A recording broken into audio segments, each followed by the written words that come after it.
What a weekend.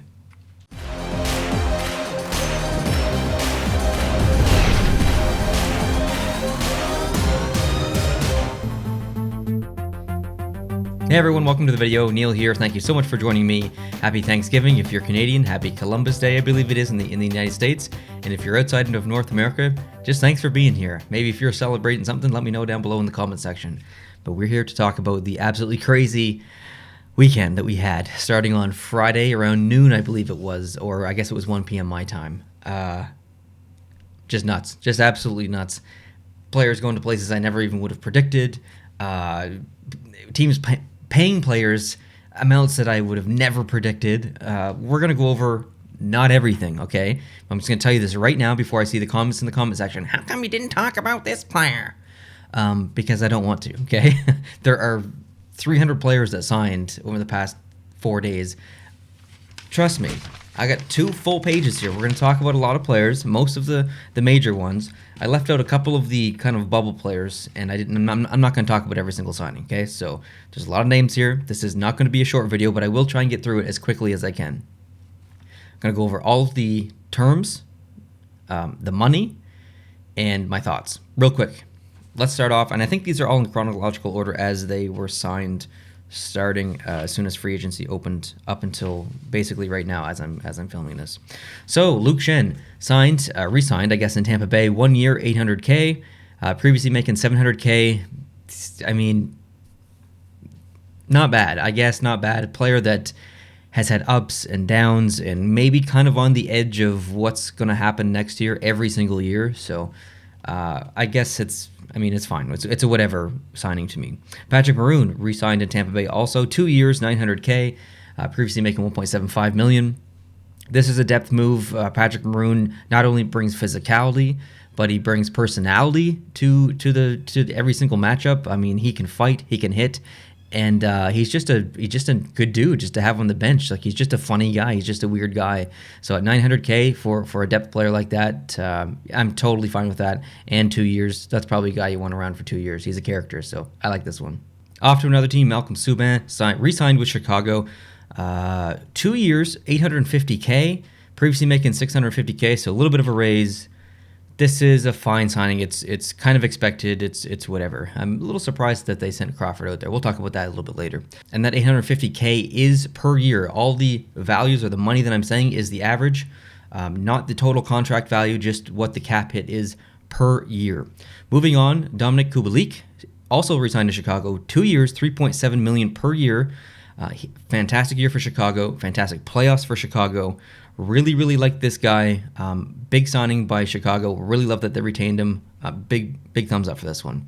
Henrik Lundqvist, Washington Capitals. 1 year, $1.5 million. And with every single one of these signings, like, I'm not breaking any news here. I'm just kind of going over some things. So this was leaked maybe 4 to 5 days prior to the signing. Maybe even over a week.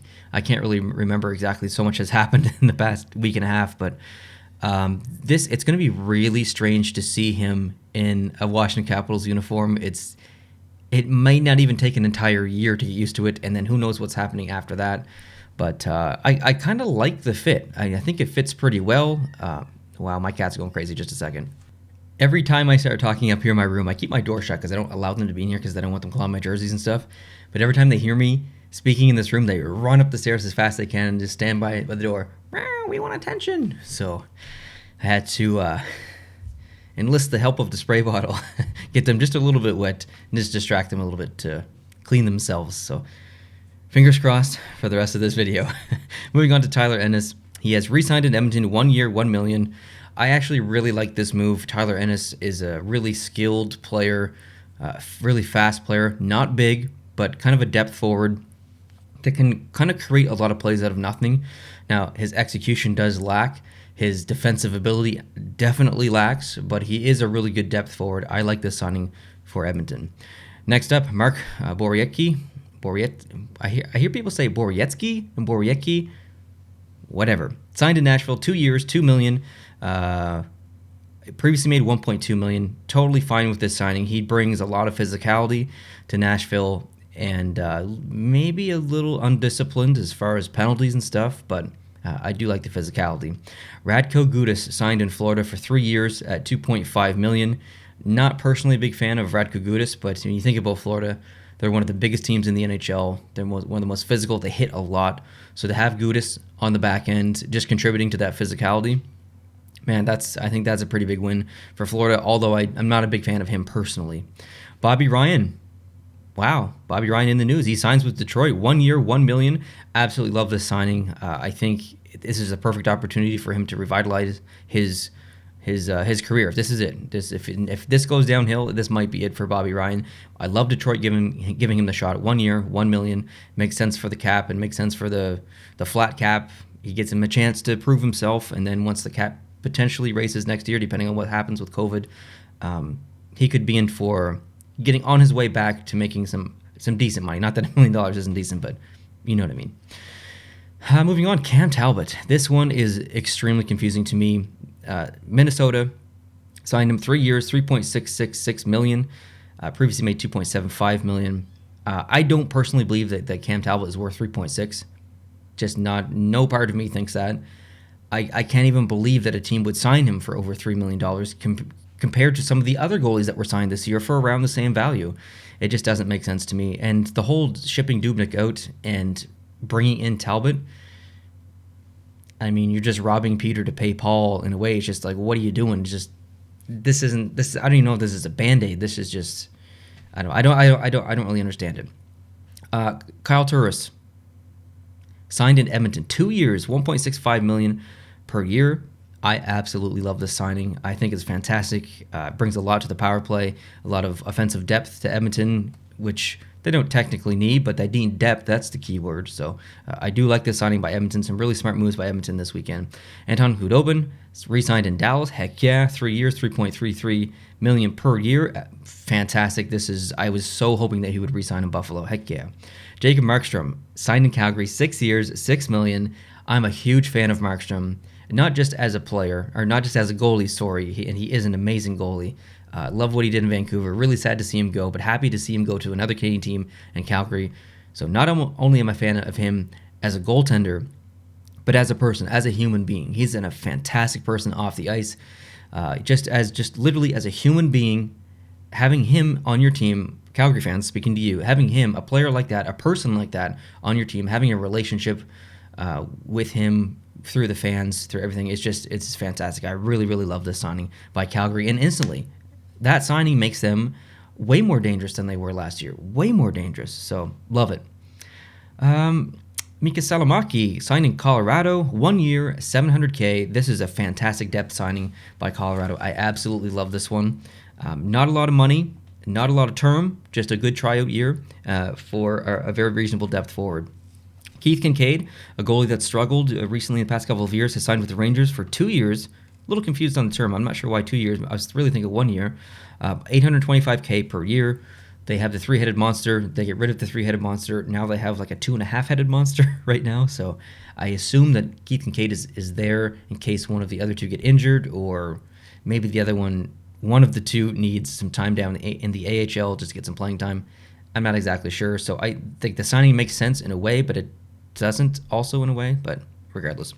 Victor Mete, not really a big signing in the world of free agency, but for me, a Canadiens fan, I have to talk about this one. Re-signed in Montreal, 1 year, $735K. Victor Mete is, I would say, underperforming based on expectations when he was drafted, but that's a very reasonable signing from Montreal. $735K, that is almost a steal. He needs work. He definitely needs work. Justin Schultz, weird to see him going to Washington.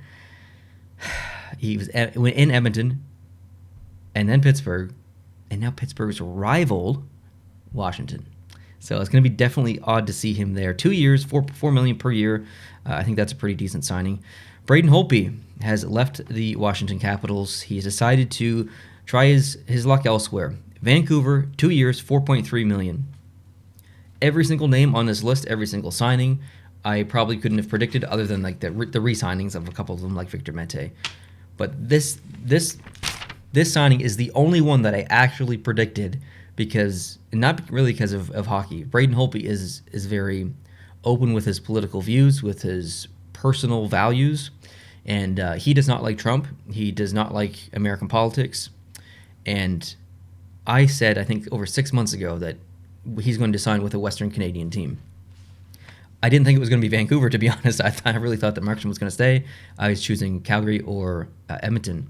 But Vancouver. So I'm not surprised that he went to a Western Canadian team. A little surprised that he went to Vancouver. Love the signing. Love the fact that it's only for 2 years. Really smart play by Holtby here. He's not a young pup anymore, but still he has opportunity to get maybe a decent contract after these 2 years with the whole flat cap thing and the COVID. So I think he's playing his cards right here. And 4.3, Vancouver's got to be happy with that. That's a signing that works on both sides.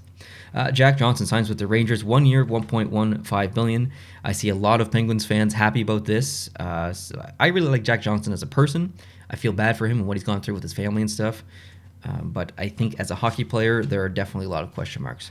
Derek Grant, not really a name that gets tossed around the NHL too much, but he is re-signed with Anaheim, 3 years, $1.5 million. I really, really like Grant, a fantastic depth player, like the re-signing by Anaheim. Chris Tanev signed by Calgary, 4 years, $4.5 million with a modified trade clause. I'm on the fence with this one. I need to hear from Calgary fans. How do you guys feel about this? I don't know. I'm on the fence with this one. I kind of go back and forth on it. Thomas Nosek re-signed in Vegas, 1 year, $1.25 million. Absolutely love it. Love Nosek. Good depth signing. Kevin Shattenkirk goes to Anaheim, 3 years at $3.9 million with a modified no trade clause. Shattenkirk is just getting tossed around the league these past 4 years. I think this might be his fourth team in 4 years or fourth team in 5 years, something like that. But I never would have picked Anaheim for Shattenkirk to go to. They're not in the best cap situation, but 3 years, $3.9 million. Is he worth that? I think he is probably worth 3.9, but I would not have given him the modified no trade clause. I don't like those clauses for players that don't deserve them. No offense to Shattenkirk, I just don't think he deserves one. Alexander Wenberg goes to Florida, 1 year, $2.25 million. Not a bad signing. I like this. I actually kind of thought he might go to Montreal as a depth player, but it didn't work out. Corey Crawford goes to New Jersey, 2 years, $3.9 million with a no trade clause, and then it turns into a modified no trade clause. So Corey Crawford, old goalie, old is relative, but old in the NHL terms, or in terms of the NHL, he is old. I really like Corey Crawford. I think he's a really good goaltender. Even with his age, he had fantastic numbers last year, and not just numbers. He's dealt with a lot of injuries, but when he plays, he doesn't play with like a goalie that has suffered a lot of injuries. He's still very active laterally, and he's in the game, as EA Sports says. So I like this signing by New Jersey. I'm sad to see him go away from Chicago. It's gonna be weird to see him in a different jersey. Torrey Krug, St. Louis, 7 years, $6.5 million. He won't get paid. He got paid, and that move right there basically told St. Louis Blues fans that they were not signing Pietrangelo. So as I'm filming this, we just still don't know where Pietrangelo is going to go, although he did go to Vegas, so it's looking pretty promising there. But I think that was a shock to Pietrangelo as well. I believe he said on social media, or he told someone in an interview, he was taken back by that. So anyways, pretty good pickup by St. Louis. That has a no-trade clause as well, but 7 years is a long time. I'm just not really personally a fan of these long contracts, so I think this is a win overall, but we'll see. TJ Brody goes to Toronto, 4 years, $5 million per year. Saw lots of fans on Twitter going back and forth on this one. Personally, I don't know what to think because I've seen other players go to the Toronto Maple Leafs in the past couple of years and think, wow, how did they get him for that much? Or this is a really good player. I'm a Montreal Canadiens fan. Crap. The Maple Leafs are going to be awesome. And then some of these players just don't pan out and don't fit in and don't produce and don't perform. It's just like, what's going on in the Maple Leafs? So on the outside, this looks like, okay, this might not be a bad signing here, but I need to see him play a year. So I will circle back on this one a year from now and give my thoughts. Wayne Simmons, Toronto Maple Leafs, 1 year, $1.5 million. Took less money to play with the Maple Leafs. Love this signing by the Toronto Maple Leafs. This is probably one of the best signings in the entire free agency. Fantastic depth player, brings physicality, brings offensive talents. Love it. Absolutely love it. Brilliant signing by Toronto. Anton Forsberg, Edmonton, 1 year, $700K. Man, for me. Kevin LeBanc re-signs with the San Jose Sharks, 4 years, $4.75. Money in the bank. Absolutely love LeBanc. Heck yeah. Craig Smith, goes to Boston, 3 years, 3.1 million. Pretty good depth signing by Boston. I like that one. Moving on to my second page, Louis Domingue signs in Calgary, 1 year, 700K. For 700K, getting Louis Domingue, I'm fine with that. Zach Bogosian signs in Toronto, 1 year, 1 million. I think that's a pretty good pickup. I'm just like straight out not a Bogosian fan in any way, shape, or form. Not even close to one of my favorite players. Just as a person or just like on the ice, whatever you want to classify it as. Just have no desire to have him on the Montreal Canadiens, or I don't know. Just he does nothing for me. But I think this is a pretty good signing. I like this one.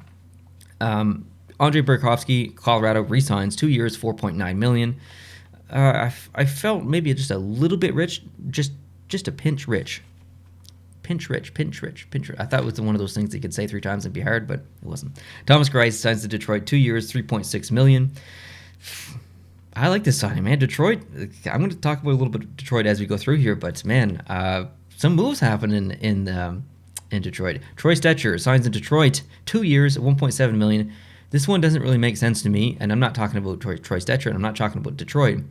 I'm talking about Vancouver. You couldn't sign Troy Stecher for 1.7. He was making like 2.2 or 2.4 or something before. Sign him. He just walked. So, I mean, good on Detroit for picking him up. I like that move. Nate Thompson goes to Winnipeg, 1 year, 750K. Jets fans, if you're not familiar with Nate Thompson, he's not a young pup. He's over 35, or he is 35. He has an over 35 contract. Very good depth player, physical, smart, responsible. Really like Nate Thompson. Cody Eakin goes to Buffalo, 2 years, 2.5 million. I've never been a fan of Cody Eakin, at least not in the past couple of years. He doesn't really do much for me. We'll see how that goes. Zadorov signs in Chicago, 1 year, 3.2 million. This one surprises me. It's going to be weird to see him in a different jersey. I really thought he was going to stay with Colorado. This is just weird for me. But good signing. Mikko Koivu, this one hurts me right here in the heart. He goes to Columbus for 1 year, 1.5 million. I was really hoping that Montreal Canadiens would pick up Mikko Koivu just because of the Koivu connection. But he goes to Columbus for reasonable money. I really like this signing by the Blue Jackets. This is smart. Mike Smith re-signs in Edmonton, 1 year, 1.5 million. I don't like this. I mean, I don't know if you guys can hear this. I'll try to turn it up some. I usually do this in the jersey rankings. All right, let me turn it up some. Come on, please play. Play. Come on. It's thinking. Hold on. Don't know if you guys could hear that or not, but that's the womp womp sound. I don't like this. Mike Smith has been really inconsistent for the past, I mean, maybe his whole career. I don't know, but in Edmonton and in Calgary, inconsistent. I just don't like this signing. Tyson Barrie, Edmonton, 1 year, 3.75 million, gives him a chance to kind of revitalize his career. Things didn't work out with the Toronto Maple Leafs, so I'm okay with this one. Jesper Fast signed in Carolina, 3 years, 2 million. Love this signing. Very good depth forward, very underrated player. Vladislav Mestikov, Detroit, 2 years, 2 million. Again, Detroit making some moves. I like this one. Good job, Detroit. Kyle Clifford goes to St. Louis, 2 years, 1 million. Clifford is a very physical guy, very competitive guy. He fits right in with the physicality in St. Louis. There's some bad blood between him and some other players on the team. I like this signing. I think it's going to be pretty good for St. Louis. Radek Faksa re-signs in Dallas, 5 years, 3.25 million. I like this signing a lot. And then the big one, Taylor Hall. The reason why I'm wearing the Buffalo merch. I don't know. I don't get it. I saw it and I was like, huh? Like, that's what I literally said that out loud. Huh? Like, I just don't get it. 1 year, 8 million. Like, let me rephrase. I get the term. I get the contract. Doesn't know what's going to happen because of COVID. Wants another year to prove himself. 8 million. Reasonable money. A lot of money, but reasonable for Taylor Hall, I think. But Buffalo? I can't imagine that there weren't other teams out there willing to pay him $8 million. You're telling me that the Colorado Avalanche weren't willing to pay Taylor Hall $8 million for 1 year to play with McKinnon and Landeskog and Rantanen and all those guys there? That just seems odd. Like, Buffalo? And he's been on record saying that he wants to win. No offense to Buffalo, but the last time they made the playoffs was 2000. 2010, 2011, around there. So, I mean, kudos for him. Maybe it works out. I hope it does, to be honest. I really want to see Buffalo have success, but it's just odd. Very, very odd. Jimmy Vesey, Toronto Maple Leafs, 1 year, $900K. One of the best signings, I think, of the entire weekend. Very good depth player. For $900K to the Toronto Maple Leafs, I think this is going to bring a lot of VC fans. It's going to really, like, Maple Leafs fans, if you're not familiar with VC, you're going to look at him and be like, damn, that was a good signing, I think, a year from now. Janmark shines in Chicago, 1 year, $2.25 million. I'm okay with that. I see some Dallas fans saying, we love Janmark. We're sad to see him go, but we're also kind of glad to see him go at the same time. He's a little inconsistent on the ice, but as a person, a lot of Dallas fans sad to see him go. And then another big one, which isn't really a free agency signing, but it was the last one that popped up on my list before I started filming. Alex Lafreniere. Heck yeah, the Rangers signed him to his first contract, 3 years at $925K, which is pretty much max, if not max. I'm not exactly sure what the LC max is, but $925K. That's still a lot of money. And then you look at the overall value. Someone's calling me. Whew, that was the Royal Canadian Mounted Police that just called me, and they saw some suspicious activity revolving around me. So, man, I'm in trouble. Or it could just be spam, like the other call that I got yesterday saying the exact same thing, and the day before. Who falls for these spam calls? Like, I just don't, like, what's the point? Very frustrating. Anyways, Alexis Lafreniere, over the 3 years at $925, you add that up, it's a lot of money still, even as a young kid. But over the 3 years, it's actually $11,325,000 because of performance bonuses. Now, he's not guaranteed that money, but still, it's Alex Lafreniere. So chances are he probably will meet those performance bonuses. So, I mean, good on the Rangers. It's going to be really cool to see him in a Rangers uniform. Very happy for Rangers fans. All right, so that kind of wraps up my free agency weekend recap, I guess. Still some players that have not signed yet. I will talk about those in the future, but for right now, I just picked the names that I wanted to talk about off the list. There are a couple of names I probably could have talked about, but yeah, just those are my choices. So hope you guys enjoyed the weekend. Hope you guys had an awesome time following free agency. It's still ongoing as I make this video. Would love it if you could hit the subscribe button down below for serious hockey talk, fun hockey talk, jersey concepts, logo concepts. Gonna get back into the GeoGuessr soon, back into some trivia. Would love to have you guys aboard. So hope you guys have an awesome weekend. Hope you're enjoying your Thanksgiving and Columbus Day, and I'll catch you in the next one. Adios.